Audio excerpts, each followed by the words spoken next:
उक्ती नव्हे कृती हीच खरी जनजागृती। ताज्या आणि ठळक घडामोडीकरिता पाहत रहा माऊली माझा। जय जय रघुवीर समर्थ। जय सद्गुरू।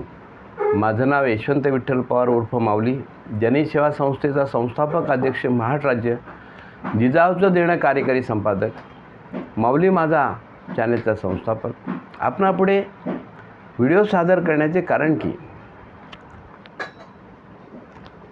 अनेक रोड रस्ते रुंदीकरण होतानाची खूप वृक्षतोड झालेली आहे, परंतु कुठेही वृक्षतोड झालेली पुनर्लावणी केलेली नाही।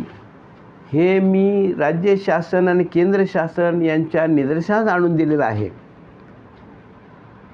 कर्जत हालफाटा ते नाशिकपर्यंत म्हणजे पलदर रस्ता, हालफाटा, कर्जत ते शहापूरपर्यंत खोपोलीपासना असे 4 टप्पे आहेत आणि 4 टप्प्यामध्ये करोडो रुपये खर्च करून काम केलेलं आहे। करोडो रुपये यांचं स्टेटमेंट, ॲग्रीमेंट वेगळं, वाउचर्स वेगळे, काम वेगळं, अशा बऱ्याच गोष्टी निदर्शन आलेल्या आहेत।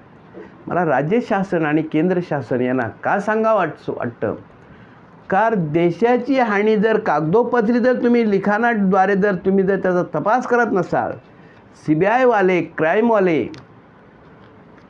हे जर तुम्ही तपास करण्यासाठी पाठवत नसाल, प्रत्येकाला प्रत्येकाचा अधिकार दिलेला आहे, परंतु त्याची कुठेही दखल घेतली जात नाही आणि त्याच्यामुळे भ्रष्टाचाराने अगदी गोंधळ घातलेला आहे। त्याच्यातले 20% अधिकाऱ्यांनी भयानक गोंधळ घातलेला आहे। सांगण्यात तात्पर्य असं, अधीक्षक अभियंता महाराष्ट्र राज्य रस्ता विकास महामंडळ मर्यादित वांद्रे म्हणजे MSRDC तिने काम केलेलं आहे। ते मी आपल्याला सांगितलं पहिलं काम MMRDA कर्जत हालफाटा 81 कोटी 2012ला आणले आणि 2016ला ते संपवले 81 कोटी काम। त्याच्यावरती परत दुसरं 91 कोटी आणले। कर्जत हालफाटा ते कर्जत पळदर रस्ता ते 91 कोटी, पहिले 81 कोटी 172 कोटी, म्हणजे मग MMRDने काम केलेलं कुठे आहे? MSRDने 91 कोटीचं काम केलेलं कुठे आहे? रस्ता आहे त्या पद्धतीने आहे काम। समजे 10-20 कोटी रुपये खपवलं म्हणजे 172 कोटी होत नाही कधी, हे 100% सत्य आहे। आणि या बाबतीत मी प्रत्येक वेळाला बोललेलं, राज्य शासन केंद्र शासन यांना बोललेलं आहे। रस्ते वाहतूक मंत्र्यांना पत्र पाठवलं आहे। आदरणीय रस्ते वाहतूक मंत्री गडकरी साहेबांना, अध्यक्षांना पाठवलं पत्र, सगळं काय केलेलं आहे, परंतु त्याचा काय उलगाडा होत नाही आणि त्यांच्यावरती कोण ॲक्शन। तसंच मी माहिती अधिकारातना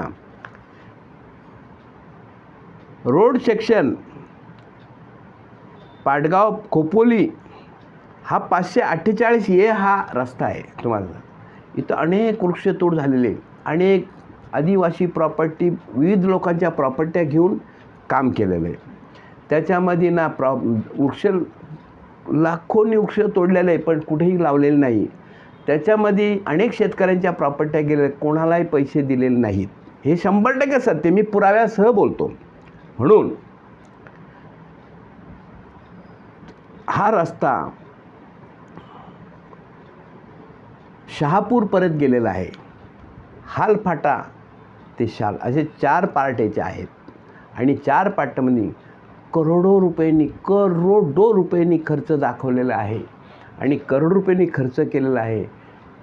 यांचं कोटेशन वेगळं, MB वेगळ्या, ड्रॉईंग वेगळं, अदा केलेले पैशाचं पेमेंटचं वाउचर्स वेगळे, 100% सांगतो, पुराव्यासह सांगतो, आणि रस्ता वेगळा। ही जनतेच्या टॅक्समधना ही झालेली कामं आहेत, मग याच्यासाठी इन्क्वायरी करणारा कोणी नाही का? आम्ही लिखाण करतो, कोणासाठी करतो? अरे काय चाललं आहे देशामध्ये? आज रस्ता केला का पुढच्या वर्षी आहे तसा फुटून जातो. आणि चाललं आहे काय? तुम्ही देशालाच वरबडून खाताय. कशासाठी? पैसा हा कोणाच्या पाठी जात नाही. हे पूर्ण सत्य असताना देखील पैसा करण्यात अर्थही नाही आहे. तर मी माहिती अधिकारातनं ह्या माहित्या मागवल्या. साधारण 2/7/2024ला मी MSRDC बांद्र्याला मी RTI दाखल केलेला आहे. आणि याचं मी वर्क ऑर्डर दिल्यापासून ज्या वर्क ऑर्डरप्रमाणे कॉन्ट्रॅक्टर देण्यास सुरुवात केली त्या तारखेला अहवाल ऑडिट या नसतं, याचं सगळ्याला ऑडिटमध्ये किती पैसे खर्च झाला, कुठं झाला, कसा झाला, हे सगळं ऑडिटमध्ये येतं. आणि त्यांनी त्या ऑडिट म्हणजे कलम 7/8 आणि मला आदेश पण केलेला नाही.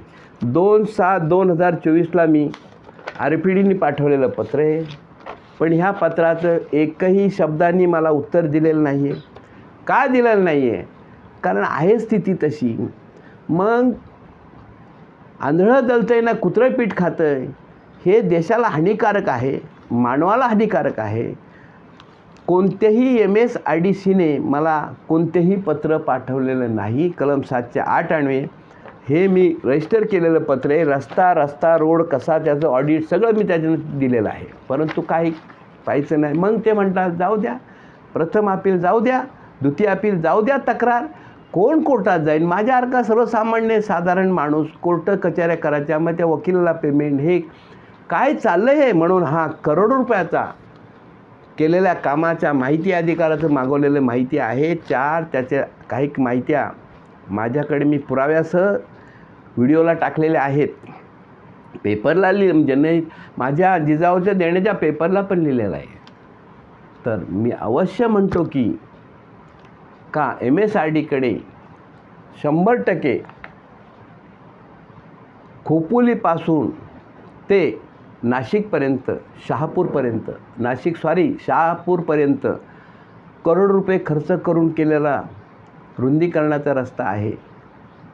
लाखोने वृक्षतोड झालेली आहे, कुठेही लावण्यात आले, रस्ता फुटून गेलेला आहे. काही मॅक्झिमम रुपये खर्च करून आणि बाकी पैसे सगळे कागदानी खाल्लेले आहेत, कागदी घोडे नाचून खाल्लेले आहेत. तर मला असं म्हणायचं, महोदय गडकरी साहेब, आपण राज्य शासनामध्ये रस्ता विकास मंत्री आहात. हा रस्ता हालफाटा, खोपोली हालफाट्यापासून ते नाशिकपर्यंत शहापूरपर्यंत याचा तपास करावा, याच्या आंब्या पाव्यात, रस्ता पावा, दिलेलं रक्कम पाहावी. मला तर देणार नाही मला, मी कोर्टात जाणार आहेच आणि कोर्टा थ्रू याच्या माहित्या मागून घेणार. आता पर्यायच राहिला नाही, कारण त्यांना माहिती आहे आम्हाला प्रथम अपील हो, द्वितीय अपील हो, तक्रार हो, आम्ही त्या स्वतःहून मोडून काढू. आणि अधिकाऱ्याला मदत करतात. ही न्यायालय जी झाली आहेत, ही न्यायालय अधिकाऱ्यांसाठी ती मी कितीक वेळा बोललेलं आहे आणि ती परत बोलत राहणार. सांगण्याचं तात्पर्य असं का या कर्जतपासून MSRDCने केलेलं काम शहापूरपर्यंत याचा तपास करावा. रस्ते मंत्री महोदय गडकरी साहेबांनी आणि संबंधित अधिकाऱ्यांनी 100% भ्रष्टाचार आहे हे सत्याने सांगतो, म्हणून ती माहिती मला देत नाही. एवढं बोलून मी 2 शब्द संपवतो. जय सद्गुरू.